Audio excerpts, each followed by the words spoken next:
नमस्कार, जय हिंद, जय भारत।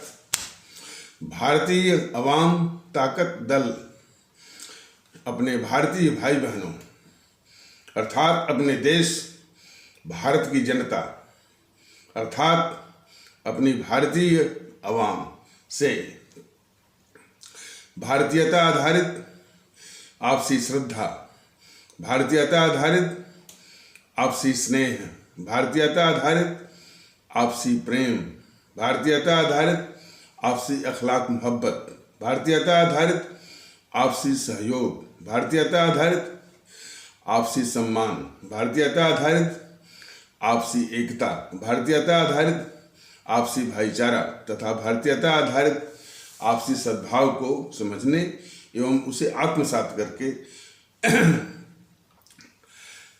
वैसा ही और उसी अनुसार आचरण एवं व्यवहार करने हेतु और इसके समस्त भारत में प्रचार प्रसार करने हेतु और इसकी अहमियत और महत्व को प्रत्येक देशवासी को समझाकर उसे अपनाते हुए वैसा ही और उसी अनुसार आचरण एवं व्यवहार करने हेतु और प्रत्येक देशवासी को अपना ही भारतीय भाई बहन मानकर, समझकर और अपनाकर उनके साथ वैसा ही और उसी अनुसार आचरण एवं व्यवहार करने हेतु सतत, सदैव और हमेशा अदब के साथ, आदर के साथ अर्ज करता है, विनती करता है। आज का एपिसोड, आज का ये कथानक हमारे एक सहृदय और मानवतावादी केंद्रित और मानवीय संवेदनाओं से ओतप्रोत और विशेष करके जो गरीब हैं, गरीब भारतीय भाई बहन या जो गरीब मानवता है, गरीबी के कारण उसकी कौन सी बेकसी होती है, बेबसी होती है, लाचारी होती है और किन लाचारियों का वो सामना करते हैं उनके संबंध में। और आज का ये दौर चला है कि जिससे कोई प्रेम करता है तो उसके 35 टुकड़े करने की बात आती है। उसी नारी के जो है वो टुकड़े किए जाते हैं और ये मीडिया और जो है और स्वार्थी तत्व और राजनीतिक दल उस अपराधी को उसी प्रकार की सजा देने के बजाय कोई कैंडल मार्च निकालता है, कोई उसको हिंदू बनाम या मुस्लिम बनाता है, जबकि जरूरत इस बात की है कि उसको सरेआम लोगों के सामने यदि उसने 35 टुकड़े किए हैं, मुकदमा चलाने की मुकदमा चलाने की कोई आवश्यकता नहीं है। सरेआम पब्लिक के सामने 35 टुकड़े के बदले 70 गोलियों से उसको जो है उसको भून देना चाहिए, ताकि अपराधी के जो भी इस तरह के अमानुषिक अपराध की बात सोचते हैं, दहशत या खौफ उनके जहन में हो और किसी मुकदमेबाजी की आवश्यकता है ही नहीं। भारतीय जनता दल ऐसे अपराधियों के दिलो दिमाग में खौफ देखना चाहता है। तो खैर, तो वो कवि की बात हो रही थी कि नारी की एक भारतीय नारी की क्या व्यवस्था होती है और एक दौर था तो उस व्यवस्था का भी वर्णन उन्होंने किया है।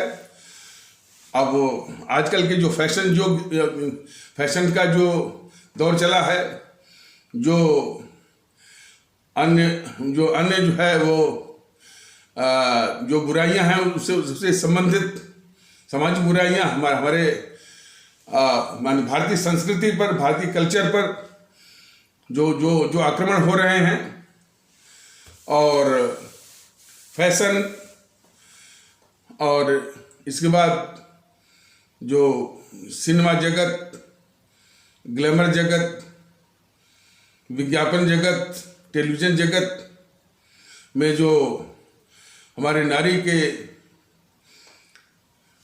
जो नारी का सम्मान है उसकी धज्जियाँ उड़ाई जा रही हैं और उसके प्रति कोई संवेदना, कोई चिंता, कोई परिचर्चा, कोई बहस, विशेष करके जो सांस्कृतिक राष्ट्रवादी हैं उनके द्वारा बिल्कुल नहीं है। तो खैर, तो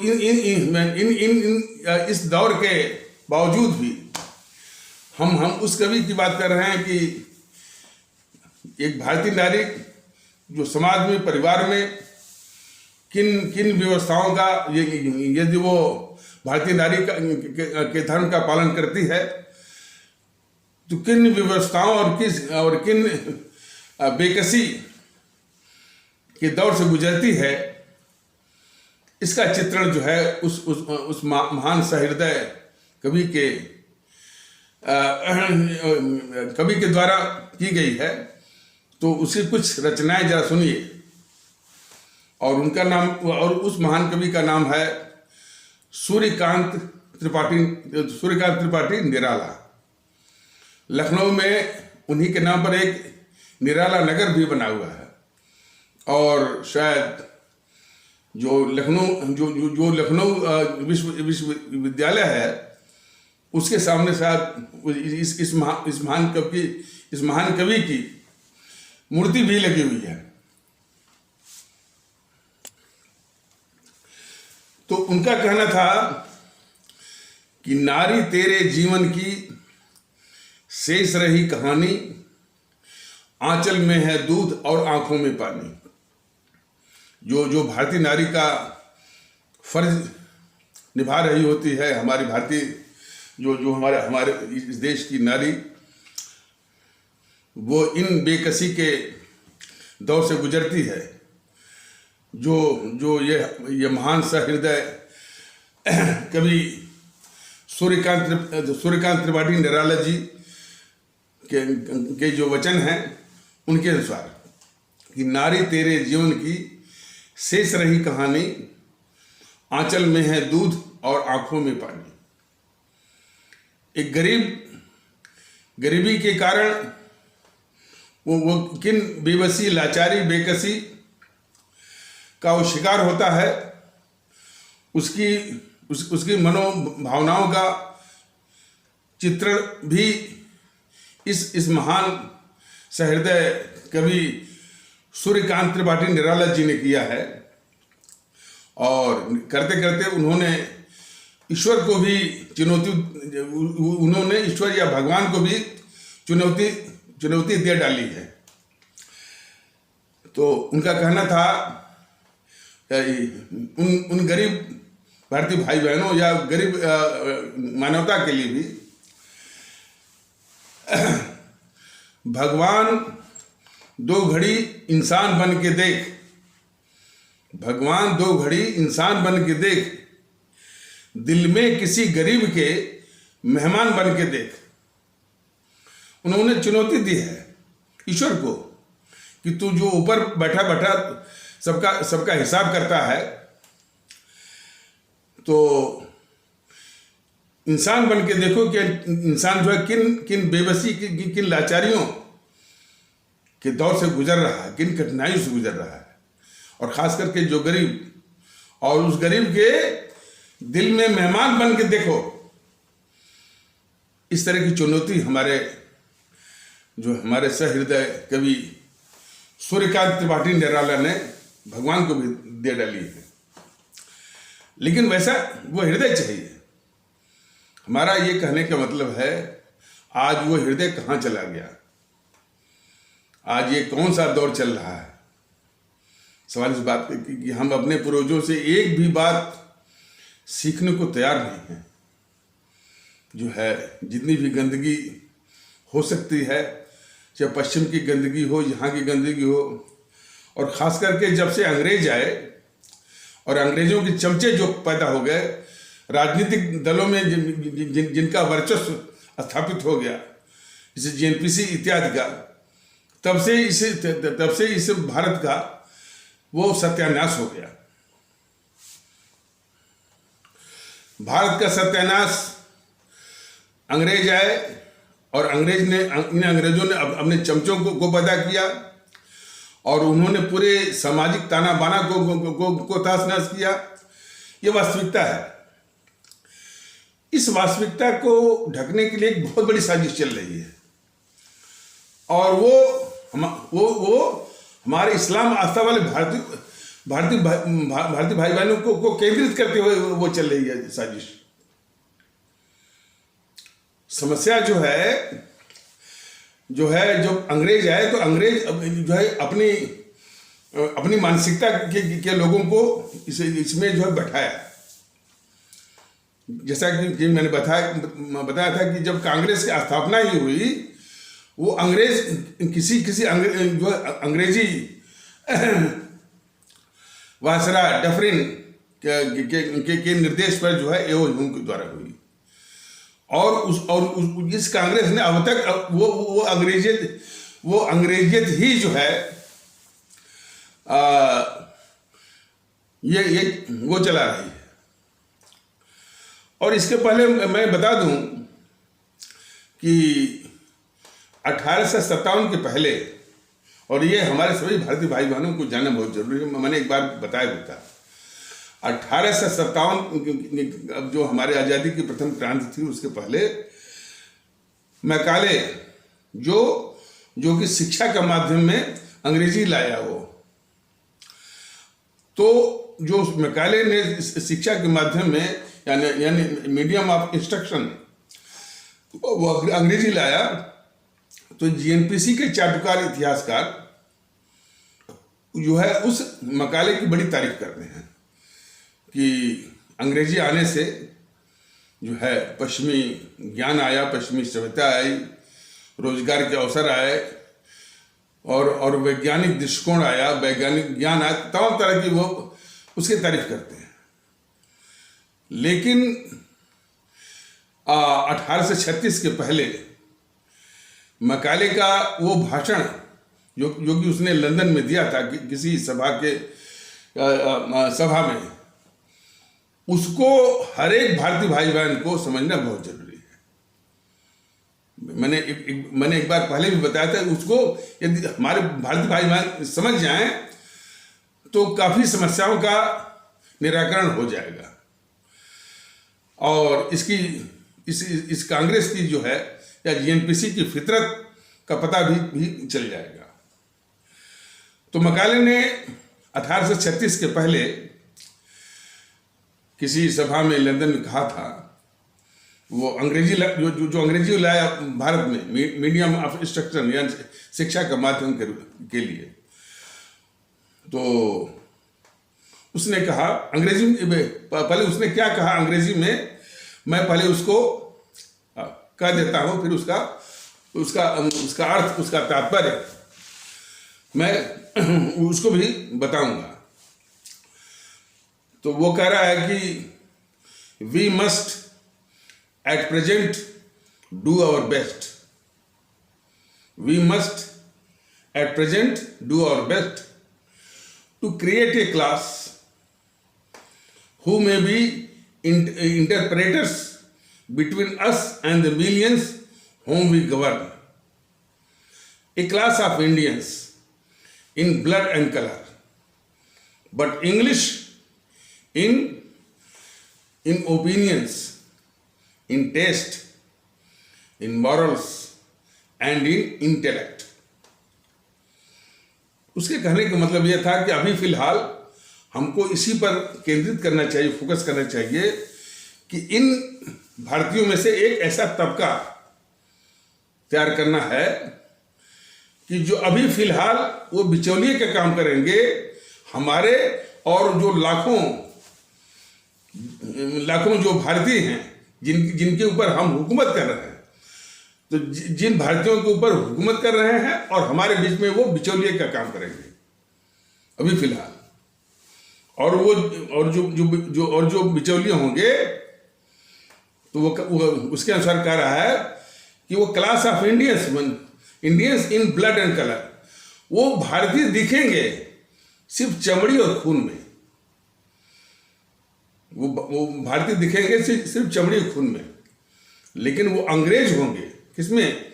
ओपिनियंस माने विचार में, टेस्ट माने पसंद में, मॉरल्स माने आदर्श में, और इंटेलेक्ट माने बुद्धि में। तो मैकाले ये कह रहा था कि अंग्रेजी शिक्षा के माध्यम से वो एक ऐसा तबका तैयार करना चाहता है कि जो कि अभी फिलहाल वो अंग्रेजी सरकार और जो लाखों भारतीयों के ऊपर जो अंग्रेजी सरकार हुकूमत कर रही है, इनके बीच बिचौलिए का काम करेंगे। वो बिचौलिए का काम करेंगे, लेकिन वो भारतीय दिखेंगे सिर्फ खून और चमड़ी में, Indians in blood and colour, but English, वो अंग्रेज होंगे इन ओपिनियंस, विचारों में, इन टेस्ट माने पसंद में, और इन मॉरल्स, आदर्श में, और इन इंटेलेक्ट, बुद्धि में। तो इस तरह के वो खतरनाक होंगे भारत के लिए। तो 1836 में जिस जीन का माने प्रत्यारोपण मैकाले ने 1836 में अंग्रेजी माध्यम के जरिए वो जीन डाला, वही जीन आप लोगों ने जो है वो सिंदबाद की कहानियां पढ़े होंगे, अरबियन नाइट्स। तो उसमें यह था कि एक कोई जादूगर है, एक बोतल में एक जिन को बंद कर देता है बोतल में। जब वो बोतल खोलता है तो जिन उस बोतल से निकल करके एक बहुत खतरनाक शैतान बन जाता है। तो बराबर बोलता है कि बोल मेरे आका क्या करना है, अक्सर वो बोलता रहता है। ठीक वही दशा जिस जिन, या अंग्रेजी में जेनी कहेंगे, GENE, जेनी को मैकाले ने बंद किया बोतल में। किस जेनी को बंद किया? जो कि जिसकी कैरेक्टरिस्टिक थी कि सिर्फ वो खून चमड़ी में दिखेगा भारतीय, लेकिन जो खतरनाक जो महत्वपूर्ण जो कैरेक्टरिस्टिक है, विशेषता है कि विचार, पसंद, आदर्श और बुद्धि में अंग्रेज होगा। तो उसी की शुरुआत हुई है 1885 से। और वो जो जिन था, जब वो बोतल खोला गया ये 1947 में, तो वो जो शैतान पैदा हुआ, शैतान को अंग्रेजी में कहते हैं फ्रैंकेनस्टीन। तो वो फ्रैंकेनस्टीन शैतान जो है वही जीएनपीसी है, वही कांग्रेस है। क्या कांग्रेस है? कि कांग्रेस के फितरत में कांग्रेस के लोग जो हैं, या कांग्रेस का जो नेतृत्व है, वह सिर्फ खून और चमड़ी में दिखेगा भारतीय, लेकिन वो विचारों में और पसंद में, आदर्श में और बुद्धि में वो अंग्रेज होगा। मतलब कि वो कभी भी इस देश का हो नहीं सकता, उस देश का सबसे बड़ा शत्रु होगा। ये चीज, ये तथ्य हमारे सभी आदरणीय भारतीय भाई बहन, हमारे सभी आदरणीय भारतीय आवाम बहुत अच्छी तरह से समझ ले कि यह जीएनपीसी कांग्रेस कभी भी इस देश की हो नहीं सकती, क्योंकि उसकी सोच, उसका विचार, उसकी पसंद, उसकी बुद्धि हमेशा अंग्रेज की तरह भारत विरोधी ही रहेगी हमेशा। और ये समाजवादी पार्टी के लोग, राष्ट्रीय जनता दल के लोग, बहुजन समाज पार्टी के लोग, आम आदमी पार्टी के लोग और नेशनलिस्ट का कांग्रेस पार्टी एनसीपी के लोग, और भी जो जो जो जो उसके डिजेनरेटिव्स हैं, टीडीपी, डीएमके, एआईएडीएमके, सभी जो है उसी के उत्पाद हैं, उसी के डिजेनरेटिव प्रोडक्ट्स हैं। तो कभी भी वो इस देश के हो नहीं सकते। यही अभिशाप जो है वो देश झेल रहा है। आप देखिए ना,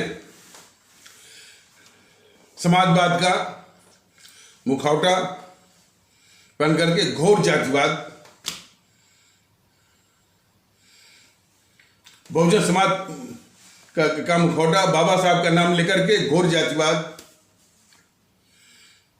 और वैसे ही ममता बनर्जी का तृणमूल कांग्रेस का नाम रख करके घोर जो है सांप्रदायिकता और जातिवाद, और यही हाल दूसरे जो राजनीतिक दल उनका। और देखिए बनी वास्तविकता यह है कि भारत का संविधान, ये सभी जानते हैं कि यह देश और देश की व्यवस्थाएं भारत के संविधान के द्वारा ही चलती हैं। उसी के द्वारा जो है वो व्यवस्थाएं और संस्थाएं जो है ये माने संचालित हैं, नियंत्रित हैं, आदेशित हैं और निर्देशित हैं। भारत का संविधान जब लागू हुआ 26 जनवरी 1950 को, तो 26 जनवरी 1950 के पहले हमारे देशवासियों की कुछ भी पहचान रही हो, जाति के आधार पर रही हो, संप्रदाय के आधार पर रही हो, भाषा के आधार पर रही हो, उस सारी पहचान को नष्ट करके, खत्म करके भारत के संविधान ने हमारे देशवासियों को बस एक पहचान दी कि हम भारत के लोग हैं। और इसका जो है यानी परिलक्षण और जो है और इसका प्रत्यारोपण दोनों उसने अपने प्रस्तावना के शुरुआती पंक्ति में ही डाल दिया कि हम भारत के लोग हैं, with the people of India. अब जरा इस तथ्य के सामने जरा देखिए, ये जितनी भी राजनीतिक पार्टियां हैं उसमें बीजेपी सबसे आगे है कि हम भारत के लोग हैं। इसका माने इस संविधान के इस निर्देश का, इस आदेश का, उस भावना का बराबर उल्लंघन कर रहे हैं। बीजेपी वाले सिखाते हैं कि नहीं हम भारतीय वगैरह नहीं है, हम हिंदू हैं, हम हिंदू सनातनी हैं, हम भारतीय नहीं हैं। और बाकियों को उसी से शह मिलता है। असदुद्दीन ओवैसी बराबर कहता है कि हम मुसलमान हैं, भारतीय नहीं है। यही वो सिखा रहा है, हम हिजाब वाले हैं, यही सिखाता हो। तो हमारे संविधान का बराबर उल्लंघन। और फिर जातिवाद। समाजवादी पार्टी हमेशा मुस्लिम यादव का जो हमारे मुसलमान कहे, हमारे इस्लाम आस्था वाले भारतीय भाई बहन और हमारे यादव कहे जाने वाले भारतीय भाई बहनों, यानी जिनको वो मुसलमान और यादव की घोर राजनीति करने वाले, तो इस राजनीति के मैंने समाज को तोड़ करके अपनी राजनीति करना, और वो जो है हमारी भारतीय आवाम को मानसिक गुलाम बना करके, इसी जातिवाद का गुलाम बनाकर वोट छीनना और सत्ता हथियाना। और इस प्रकार और भी पार्टियां कर रहे हैं। तो ये बिल्कुल मैंने सरासर घोर संविधान विरोधी है। तो ये भारत के संविधान का भी अनादर करने वाले, या दूसरे शब्दों में आप कह सकते हैं कि हत्या करने वाले, वो करने वाले इन संगठनों का निपटारा होना बहुत जरूरी है। और जब ये सच्चाई, ये वास्तविकता भारतीय जनता दल अपने आदरणीय भारतीय भाइयों के सामने जब रख रहा है, तो इन विचारों का सामना करने की बजाय, भारतीय अवाम ताकत दल का नाम लेने के बजाय किस तरह का कुतर्क वो गढ़ते हैं। इनके जितने भी सिपह सालार हैं राजनीतिक पार्टियों के और ये जो मीडिया है, इन्हीं राजनीतिक पार्टियों के मैंने खतरनाक मंसूबों को पूरा करने का ही जो है वो ये सब माहौल बनाते हैं। बराबर ये बोला करते हैं, जैसे ये राजीव रंजन घूमता है, माहौल क्या है। अजीत अंजुम भी घूमता है और भी घूमते हैं। अजीत अंजुम क्या पूछता है, आप मुसलमान हैं तो मुसलमानों को कौन कौन सा आपका काम पूरा हुआ। इस अजीत अंजुम जैसे पत्रकारों को बिल्कुल आईना दिखाने की जरूरत है कि भाई जो तुम हमारे इस्लाम आस्था वाले भारतीय भाई बहनों को जो मुसलमान कहते हो, ये सरासर संविधान विरोधी तुम्हारी हरकत है। और वही इतना ही नहीं, यानी संविधान विरोधी इन सभी की हरकत जो है यहीं तक सीमित नहीं है। जितने भी चुनाव होते हैं उसमें इसकी जात की गणित वो लगाई जाती है।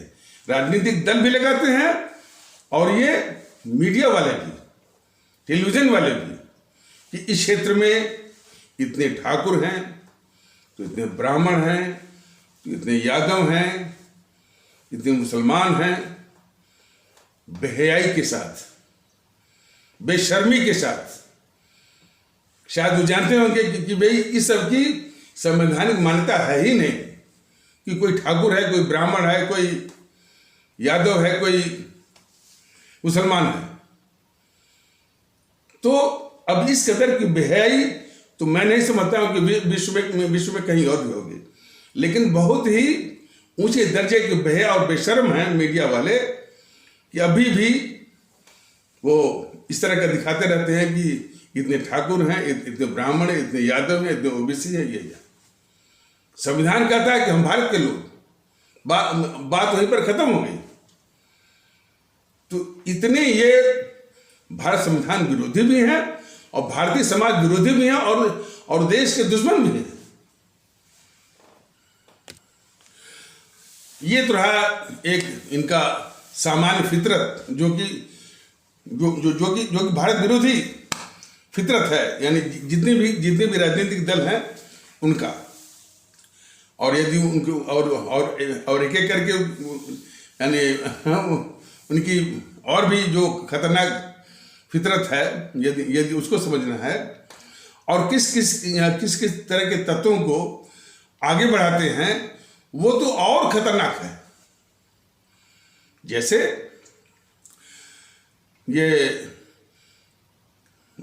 बीजेपी के सिखाए पढ़ाए जो छुटभइये हैं,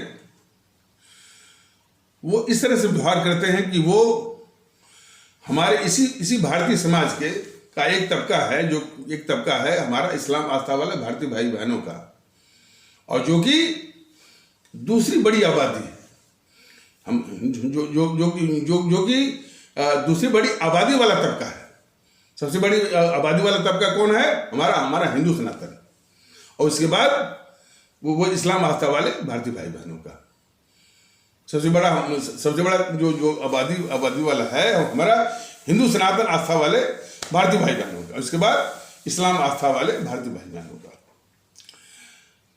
तो बीजेपी के सिखाए पढ़ाए जो छुटभइये हैं या जो भी है कट्टरवादी किस्म के, उनको भारतीय नागरिक का सम्मान देने के लिए वो तैयार नहीं है मानसिक रूप से।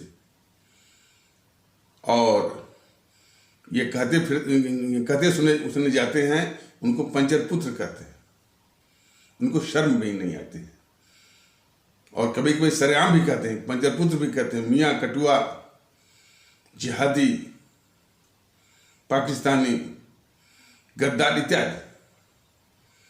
सवाल इस बात का है कि जो बीजेपी के लोग हमारे इस्लाम आस्था वाले भारतीय भाई बहनों को या किसी को और भी हो सकता है भारतीय नागरिक का सम्मान देने के लिए जिनकी मानसिकता जो है कबूल नहीं है, तैयार नहीं है, वो हमारे देश को, हमारे देशवासियों को वो क्या दे सकते हैं? ये सबसे बड़ा एक प्रश्न चिन्ह है, सवाल है। और ये इस तरह की गंदगी पंचरपुत्र कहने की सोशल मीडिया पर भी दिखती है। ये मन को तकलीफ से ज्यादा क्रोध आता है कि इनकी हिम्मत तो देखिए कि हमारे अपने ही जो भारतीय भाई बहन हैं उनको इन अपमानजनक शब्दों से अपमानित करने से वो बाज नहीं आ रहे हैं। और वही मानसिकता जो है हमारे जो पिछड़े भारतीय भाई बहन हैं, जो हमारे उपेक्षित भारतीय भाई बहन, उनको भी जमार, हरिजन करके वो अपमानित करते हैं। तो सवाल इस बात का है कि जो बीजेपी में जो इस तरह की जो मानसिकता है, जो कि हमारे अपने ही जो है जो हमारे भारतीय नागरिक हैं, जो हमारे भारतीय भाई बहन हैं, उनको भारतीय नागरिक का सम्मान देने के लिए जो मानसिकता तैयार नहीं है, उनसे इस देश को क्या मिल सकता है और वो क्या दे सकते हैं? और वो सबके सामने है। और कहना बहुत गलत नहीं होगा कि वही मानसिकता जो कि हमारे इस्लाम आस्था वाले भारतीय भाई बहन या हमारे पिछड़े और उपेक्षित भारतीय भाई बहनों को सम्मान देने के लिए तैयार नहीं है, वही जो है एक रचना करते हैं, आक्रांता की थ्योरी लेके आते हैं। और वही तमाम दुनिया में क्या उत्पात हो रहा है, जो खास करके जो जितने भी आतंकवादी हैं, आतंकवादी जो घटनाएं हैं जिसमें कि वो इस्लाम आस्था वाले तत्व उसमें वो शामिल रहते हैं, उनका हवाला जो है वो दे करके अपने देश में नफरत वो फैलाते हैं। और कोई भी घटना होती है हमारे देश में, वही मानसिकता सिर्फ हिंदू मुस्लिम से देखने की।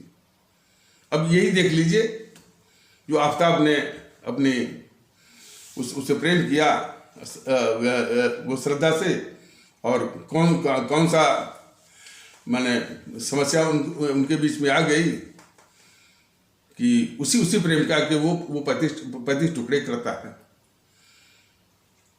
तो भारतीय वाम ताकत दल ने तो स्पष्ट कहा कि भाई उसको किसी मुकदमे की आवश्यकता नहीं है। ये यदि वो पकड़ लिया गया है जनता के सामने सरेआम जो है 35 के दूना 70 गोलियों से उसके शरीर को छलनी किया जाए। ऐसे अपराधियों, इस तरह के अपराधियों के दिमाग में खौफ लाया जाए, दहशत लाई जाए, इसकी आवश्यकता है। और किसी कैंडल मार्च की आवश्यकता नहीं है, किसी जुडिशियल प्रोसेस की आवश्यकता नहीं है।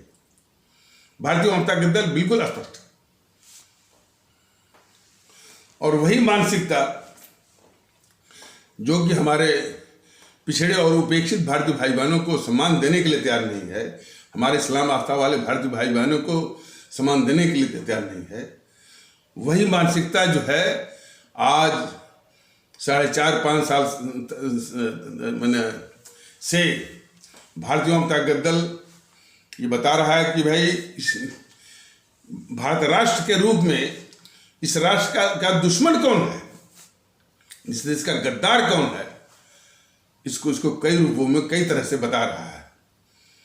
इन कांग्रेसियों को बता रहा है, मोहनदास करमचंद गांधी की गद्दारी के विषय में बता रहा है, जवाहरलाल नेहरू की गद्दारी के विषय में बता रहा है, इंदिरा गांधी की गद्दारी के विषय में बता रहा है, राजीव गांधी की गद्दारी के विषय में बता रहा है, और ये राहुल इत्यादि की गद्दारी के विषय में बता रहा है वो। और इनके भारत विरोधी पापों को भी बता रहा है, किस तरह से इस एनपीसी ने हमारे देश को बांट करके तार कर दिया। जितनी संस्थाएं थी संवैधानिक कानून, उसको बंधक बना करके और अपने यही स्वार्थ, देश को लूटना, और उस लूट के लिए यानी संस्थाओं को बंधक बना करके लूट का रास्ता प्रशस्त करवाना, and paving the way, paving the way to loot this country, तो वो करना। और इस जेएनपीसी के ज़माने में खुद कई अनुभवी वो नागरिकों ने खास करके इसी टीवी चैनल पर देखा गया कि कई हमारे इस्लाम आस्था वाले भारतीय भाई बहनों के कुछ प्रवक्ता कभी कभी, हमेशा तो नहीं, कभी कभी वो खुद कहते हैं कि इस कांग्रेस के शासन के वक्त में कम से कम हजारों की बात करते हैं, और मैं कभी कभी जो है वो 7 से लेकर 8 तक सांप्रदायिक दंगे करवाई जाती है, और जिसमें कि भागलपुर का दंगा, मलियानवाला, मेरठ का दंगा, जिसमें कि हमारे भारतीय भाई बहन सालों साल तक शिविर में और में रहने के लिए मजबूर हुए। इस तरह के ये अपराधी है। हमारे सिख आस्था वाले भारतीय भाई बहनों का सरेआम वो कत्ल करवाया, और नेहरू को सत्ता दिलाने के लिए देश ही बांट दिया, और जिसके फलस्वरूप 25 से 30 लाख लोगों की जान गई, 3 करोड़ से उससे ऊपर लोगों के घर उजड़े, और हर वक्त इनका हत्या का इनका एक करतूत रही है, इतिहास रहा है। जब वो मोहनदास करमचंद गांधी मारा जाता है 30 जनवरी 1948 को, तो उसको लेकर के इन्हीं जेएनपीसी वालों ने, इन्हीं कांग्रेसियों ने जो है हमारे यानी महाराष्ट्र में पूना से लेकर के कई शहरों में कई ब्राह्मण कहे जाने वाले भारतीय भाई बहनों की हत्या की है इन जेएनपीसी वालों ने। जिस प्रकार इंदिरा गांधी की हत्या को लेकर, जब मारी गई को लेकर के इन सबों ने हमारे 6000 सिख आस्था वाले भारतीय भाई बहनों की हत्या की, सरेआम वो कत्ल किया, वो भी उनके शरीर में टायर बांध करके वो किया। तो इस मोहनदास करमचंद गांधी की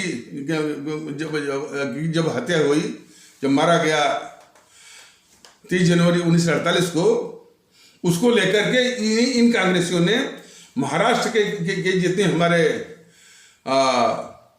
जो हमारे ब्राह्मण कहे जाने वाले भारतीय भाई बहन है, उनके सरेआम इसने हत्या की इन कांग्रेसियों ने।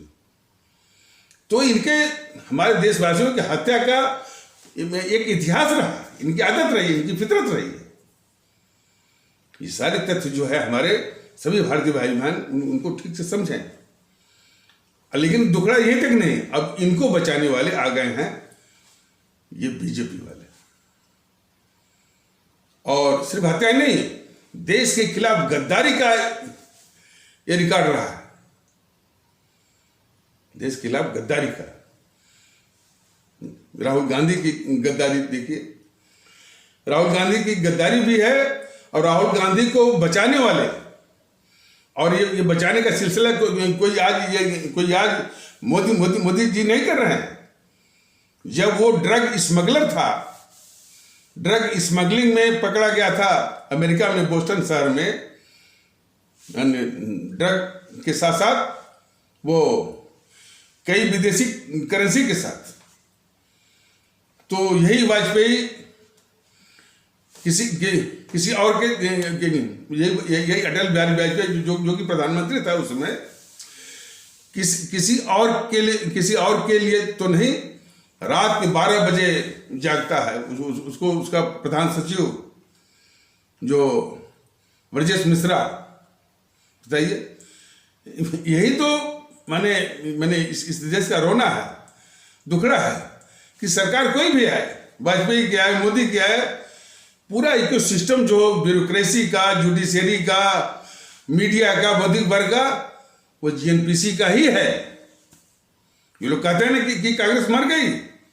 कांग्रेस बिल्कुल नहीं मरी है। उसकी जड़ें जो हैं ब्यूरोक्रेसी में हैं, जुडिशरी में हैं, बौद्धिक वर्ग में हैं, मीडिया में हैं।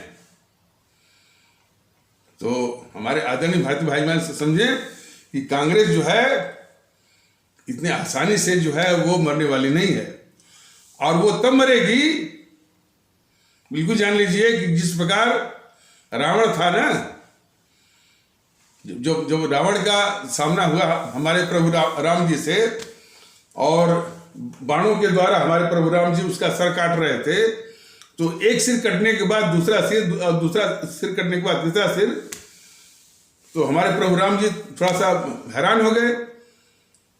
तो विभीषण ने कहा कि प्रभु ये मर नहीं सकता। तो उन्होंने पूछा क्यों?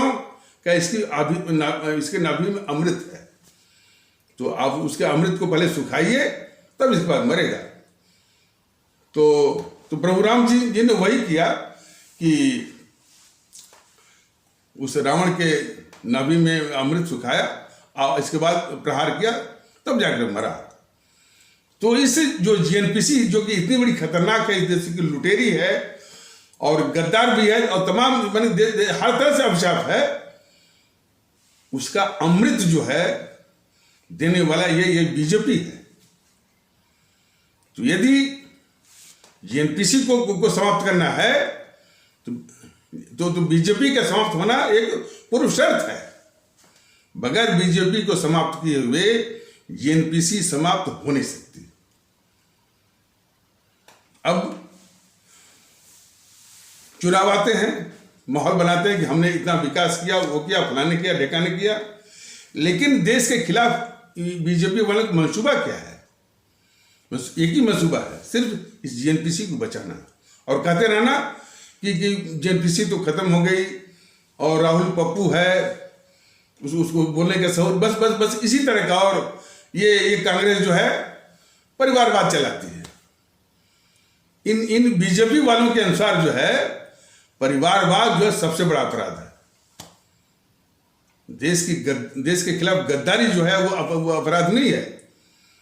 किस तरह का एक झूठ, ये सब मैंने बीजेपी वालों का देखिए, ये एक झूठ जो है, मतलब झूठ से मतलब ये है कि माने जो जीएनपीसी और उसका नेहरू, उसका मोहनदास करमचंद गांधी और इंदिरा गांधी इत्यादि जो है देश के खिलाफ गद्दारी का और देश में वो हत्या और कत्ल का जो इन सबों का रिकॉर्ड रहा है, इतिहास रहा है। तो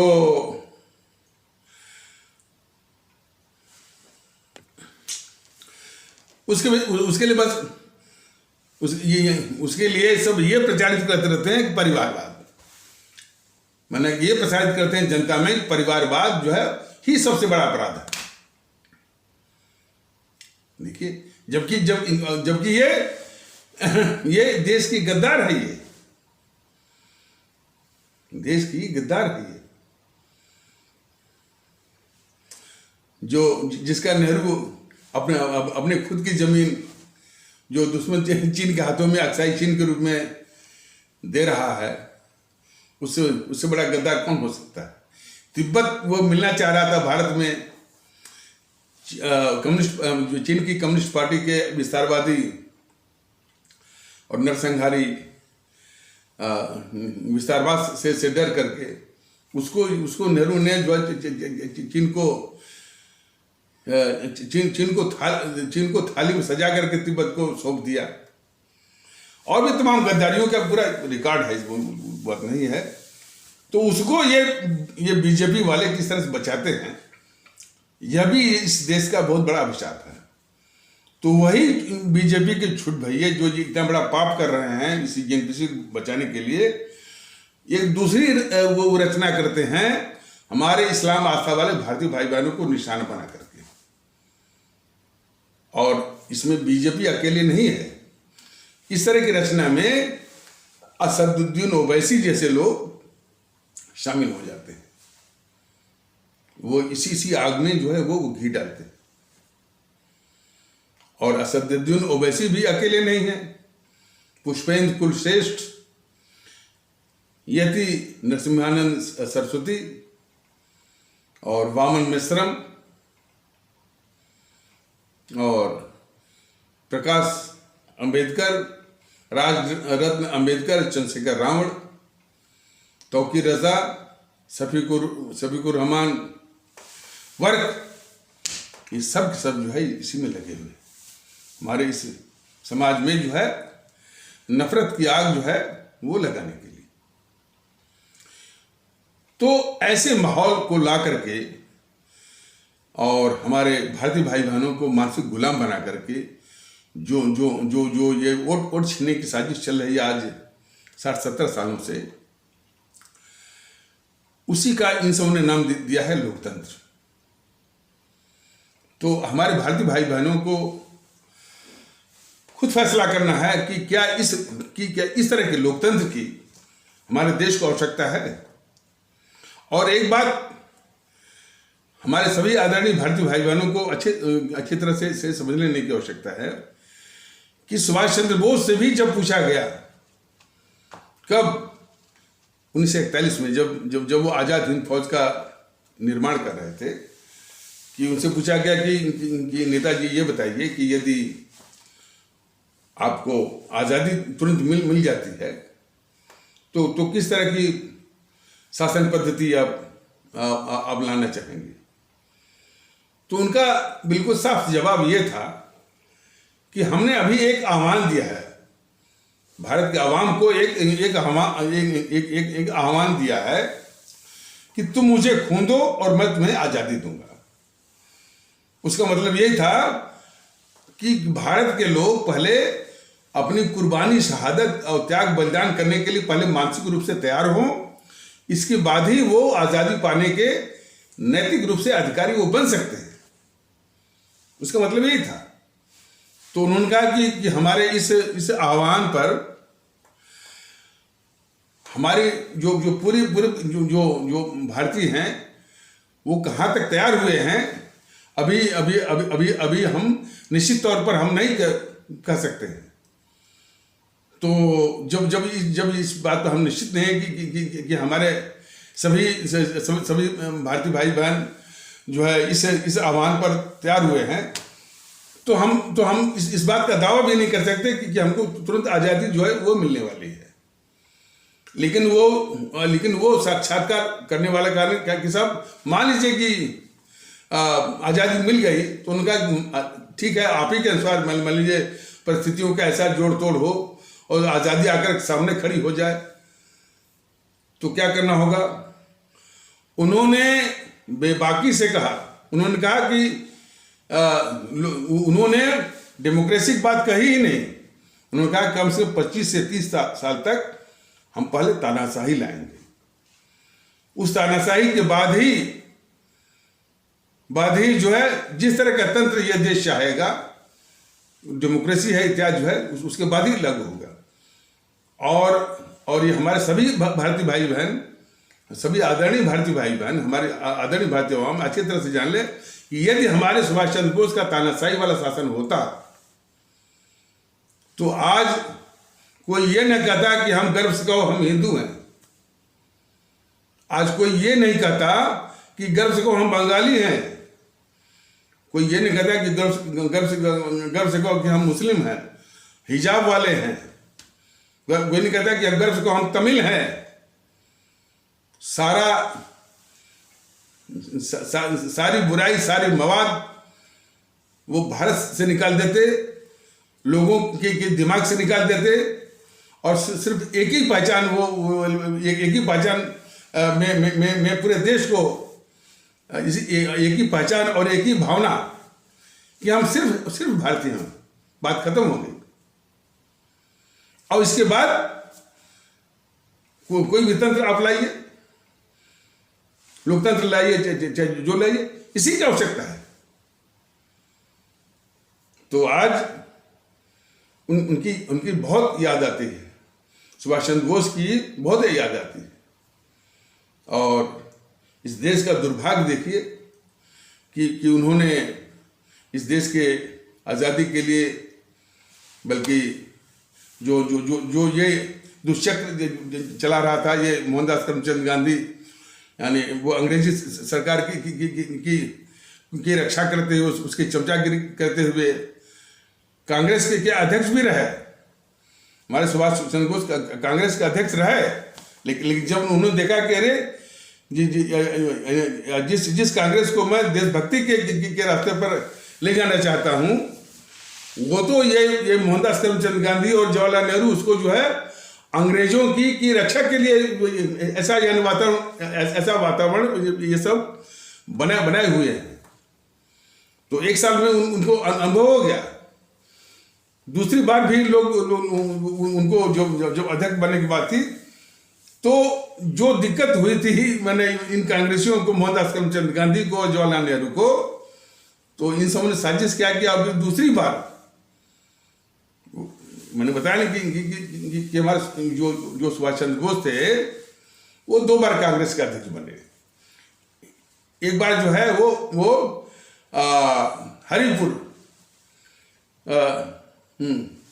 हरिपुर जो है वो अधिवेशन, तो हरिपुर शायद वो गुजरात में है, तो 1938 में। और दूसरी बात त्रिपुरी, जो कि जबलपुर के पास, जबलपुर मध्य प्रदेश के पास, त्रिपुरी अधिवेशन 1939 में। तो हरिपुर में वो सर्वसम्मत से, मतलब कि यूनानिमसली वो अध्यक्ष बन गए थे। दूसरी बार के अध्यक्ष बनने में अब ये जो मोहनदास करमचंद गांधी वाली मंडली बिल्कुल ठान बैठी थी कि इस बार जो है सुभाष बाबू को अध्यक्ष नहीं बनने देना है।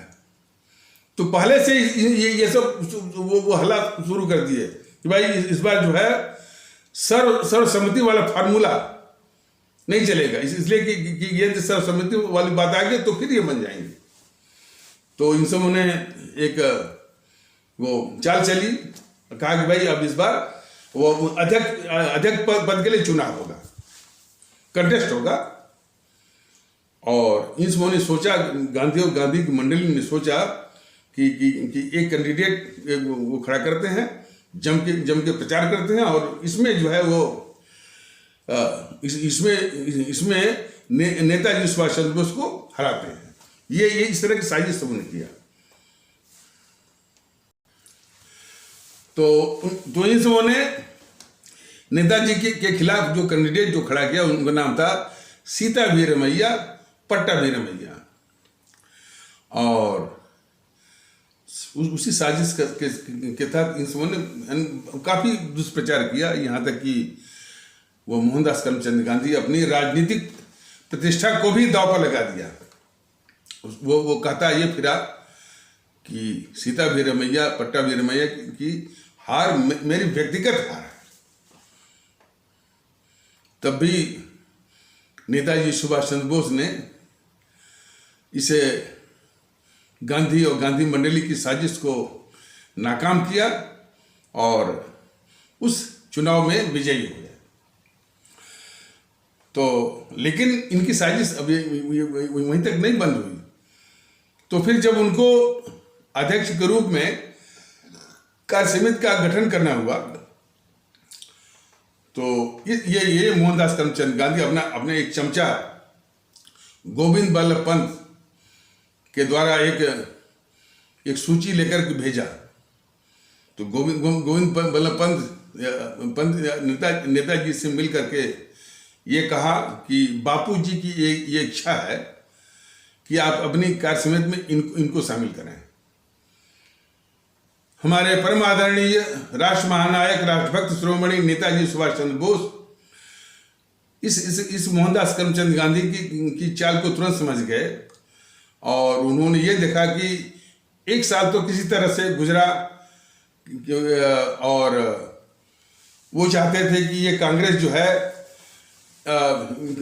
है देशभक्ति के भाव से इस वो अंग्रेजों माने जो जो जो जो ये यानी चमचागिरी और मुखबिरी दलाली के रास्ते को छोड़ करके जो देशभक्ति के भाव से सीधे टक्कर ले अंग्रेजों को वो भगाने के लिए, तो उनके इस प्रयास में सुभाष चंद्र बोस जी को भी तकलीफ हुई और कांग्रेसियों को तो जो तकलीफ हुई तो हुई। तो एक साल तो कैसे भी गुजर गया, लेकिन जब वो गोविंद बल्लभ पंत जो सूची लेके आया, कहा कि इनको शामिल करिए उसमें कार्य समिति में, तब ये ताड़ गए कि अब ये मोहनदास करमचंद गांधी अपने अनुसार जो है कांग्रेस को चलाने नहीं देगा। तो इस साजिश को ताड़ते हुए हमारे सुभाष चंद्र बोस जी ने जो कि उसकी साजिश को नाकाम करते हुए उसके उम्मीदवार सीता वीरमैया पट्टाभिरमैया को हरा दिया और विजयी हुए। तो विजयी होने के बाद कांग्रेस अध्यक्ष बनने के बाद भी वो नेताजी सुभाष चंद्र बोस अपनी प्रतिष्ठा के अनुकूल उन्होंने इस्तीफा दिया। फिर वो शायद चले गए वहाँ बंगाल में, बंगाल प्रदेश मैंने कांग्रेस कमेटी में, कांग्रेस समिति में। फिर ऐसी ही साजिश जो है ये मोहनदास करमचंद गांधी ने किया। फिर तो वो कांग्रेस छोड़ दिए और उसके बाद फिर उन्होंने तय किया कि ये पूरा माहौल जो है ये जो मोहनदास करमचंद गांधी पूरा मुखबिरी और अंग्रेजी सरकार के प्रति मुखबिरी दलाली का है, उन्होंने देश छोड़ दिया। फिर उन्होंने इसी रास्ते पे कि ये अंग्रेजों को भगाना है तो सीधी टक्कर देके भगाना है। और उसमें जो है द्वितीय विश्व युद्ध चल रहा था और दुश्मन का दुश्मन दोस्त होता है। इन अंग्रेजों का दुश्मन जो थे खास करके जर्मनी, जापान और इटली, उनसे ताकत लेकर के, यानी जो भारत के दुश्मन अंग्रेज हैं इनको भगाना है, ये पक्का उन्होंने ठान लिया। और जो युद्ध बंदी थे द्वितीय विश्व युद्ध के जो कि इनके कब्जे में थे, जर्मनी के, जापान के, उनको छुड़वाया और उनसे संगठित करवाया आजाद हिंद फौज। तो खैर ये बड़ी लंबी कहानी है। तो इस जेएनपीसी या इसे मैंने मोहनदास करमचंद गांधी और जवाहरलाल नेहरू ने बराबर अपमानित किया। तो इसके बाद तो खैर और भी घिनौने करतूत आई इस मोहनदास करमचंद गांधी की और नेहरू की। नेहरू ने तो मरवा ही दिया और जो है ये मोहनदास करमचंद गांधी जो है ऑल इंडिया रेडियो पर जो है आजाद हिंद फौज के खिलाफ उसने भाषण दिया इसने। तो इसमें की गद्दारी के बनी लंबी फहरिस्त है। अब जरूरत इस बात की कि हमारी आवाम जो है इस समय जो हमारी आवाम, आदरणीय आवाम है, ये जो देश विरोधी, भारत विरोधी जो ताकतें राजनीतिक दलों के बेस में, इनसे निजात पानी है। ये जब इनको वोट मिल जाता है तो ये तन जाते हैं, वो जो है चौड़े हो जाते हैं। तो नोटा एक बहुत सशक्त विकल्प है। हिमाचल का चुनाव माने बीत गया, कोई बात नहीं। गुजरात में हमारे सभी भारतीय भाई बहन सभी बातों को छोड़ करके भारतीयता के आधार पर एक होकर के 90-95% जो है नोटा का इस्तेमाल करें और नोटा दबाएं। नोटा एक बहुत सशक्त माध्यम है और इस माध्यम का जब तक भारतीय जनता दल मैदान में नहीं आता है तब तक नोटा एक सशक्त माध्यम है, क्योंकि इनसे निजात पानी है। ये काले अंग्रेज हैं, बड़े खतरनाक किस्म के। ये देश के हो नहीं सकते। कुछ कहते हैं कि भाई ये यूट्यूब वाले सर लोकतंत्र खत्म करना चाहते हैं। जो लोकतंत्र जातिवाद के आधार पर चल रहा है, समाज को तोड़ करके चल रहा है, जातिवाद के आधार पर, संप्रदायवाद के आधार पर, पैसे के बल पर, लालीपाप के द्वारा, और जो है वो देश में नफरत फैला करके उस लोकतंत्र को जाना ही जाना है। और तो इसलिए नोटा का इस्तेमाल करिए, लेकिन वो नोटा 10-20% से काम नहीं चलेगा, 40-50 से भी काम नहीं चलेगा, बल्कि 90 और 95। कोई कह रहा था कि कोई इसी तरह से कोई चमचा रहा होगा, कह रहा कि नोटा दबाना जो है वो देशद्रोह है। नोटा दबाना देशद्रोह नहीं है महोदय। नोटा से जो है इन देश विरोधी ताकतों, समाज विरोधी ताकतों और हर तरह से अभिशाप ताकतों से निजात पाने का एक रास्ता है, देशद्रोह नहीं है।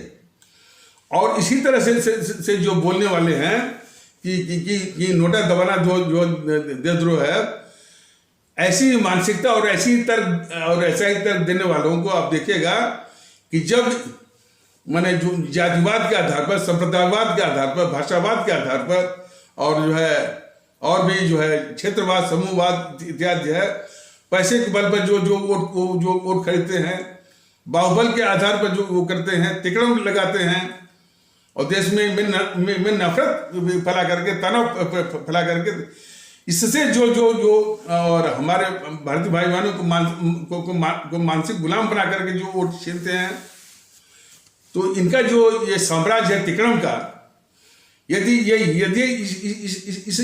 इस साम्राज्य को चोट पहुंचेगी और इनका साम्राज्य जो है वो ढहता हुआ दिखाई देगा, जब हमारी आवाम जो है जागरूक होगी, भारतीयता के आधार पर जागरूक होगी। तो ऐसे तत्वों को आप आदरणीय भारतीय भाई बहन, आप आदरणीय भारतीय आवाम जरूर देखिएगा कि वो इस पब्लिक को भी गद्दार कहेंगे, इस जनता को भी गद्दार कहेंगे। तो ये कितने स्वार्थी हैं।